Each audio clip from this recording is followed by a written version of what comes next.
But the hero's journey is also a story that's about me, and it's about my mythology. And it's a beautiful, but actually, right, to become Homo amor is to realize that it's our hero's journey. We're now moving beyond just the individual human being. The individual human being does not disappear. Unique self is gorgeous and necessary. And every person has their unique hero's journey that matters infinitely. And your transformation participates in the transformation of the whole thing. Yes. And it's now our hero's journey. No one stands alone. It's us, it's together. We need each other. We've got to do this together. And we will. And we can. And we must. Because it's the true meaning of love today.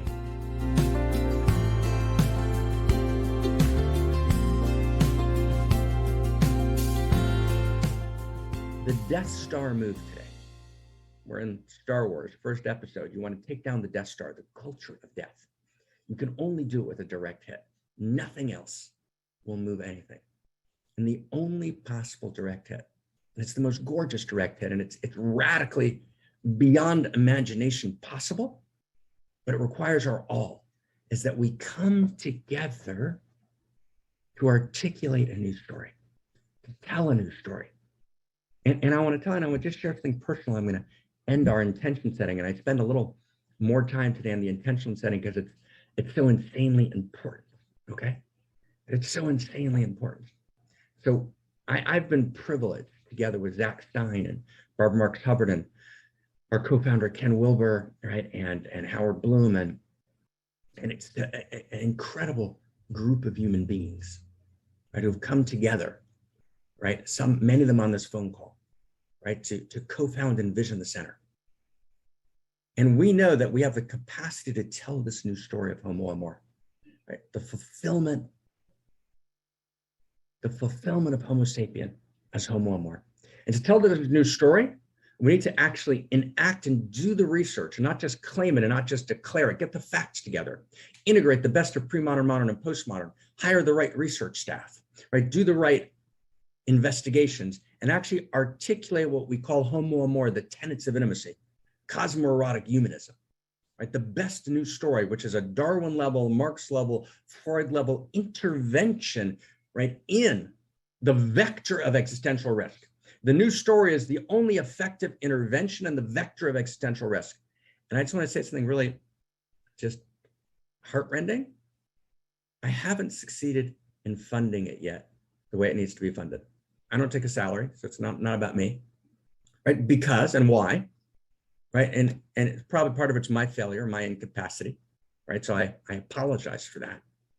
And part of it is, right, people I love madly just won't look up.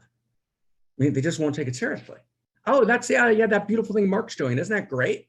Oh, Mark and Barbara, yeah, Mark and Ken, right? Mark and Zach, isn't that great? That's a great thing they're doing. And then people go about their business and their egoic wounding, right? And their trauma, right? And make sure to invest and save all sorts of money to take care of their 3 kids or their 1 kid, right? And create a, but actually to just hire the staff that we need to do the research and get it done, we don't do.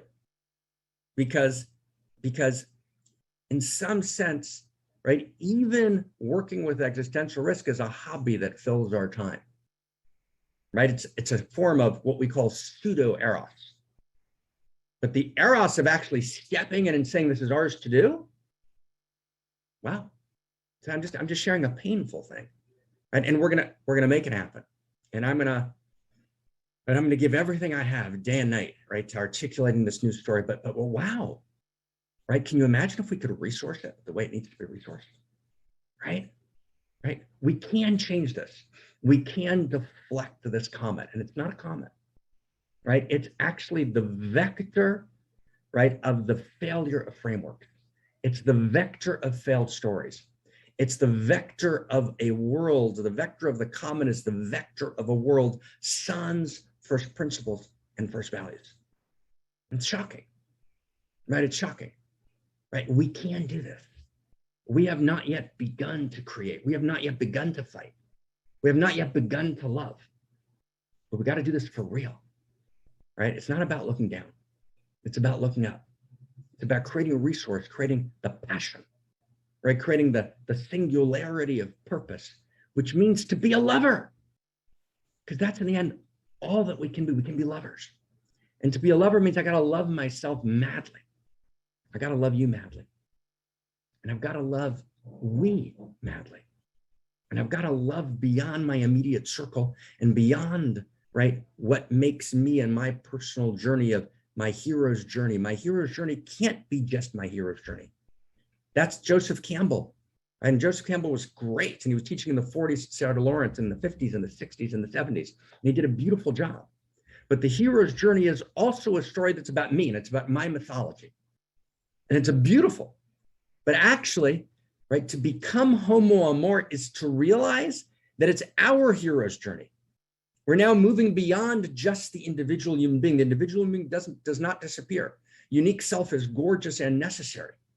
And every person has their unique hero's journey that matters infinitely. And your transformation participates in the transformation of the whole thing. Yes. And it's now our hero's journey. No one stands alone. It's us, it's together.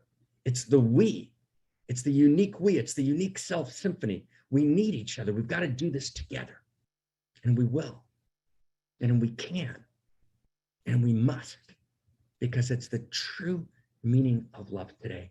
To love today is to love reality open and to respond directly, unequivocally, fearlessly to existential risk by pouring every resource we have to do the one thing that historians agree changes the vector of history, which is a new superstructure, which is a new story, not a fanciful story, not a conjecture, not a made-up story, but a new story that integrates the best information from every dimension, from every sector, weaves it together into a new whole greater than the sum of the parts.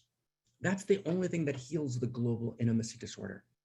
And it's only a new story, right? A shared story of value, rooted in first principles and first values as a context for our diversity, in which we can all play our unique instruments in the unique self symphony that can actually augur for, militate towards a planetary awakening in love through unique selves and through unique self symphonies. That's the vision. That's the vision of evolutionary intimacy. We're omni-considerate for the sake of the whole. I move beyond my individual, and even again, I'm mad love and honor and respect even the people closest to me, right? There's just a small group. They're actually saying, yes, I'm standing for this. And everyone else who's gorgeous, gorgeous, gorgeous, gorgeous, but yeah, can I fit this in between the 17 other things that ultimately are not going to matter at all? Can I fit this in as my hobby? Can I fit this in as my, oh, this is my spirituality gig? Fills up some, right? It's important, sure. No, stand for it, right? With everything we got, right? Let's go all the way in this lifetime. Because actually, friends, the future, whether there'll be a future at all, in a way that we understand it, right, depends on us.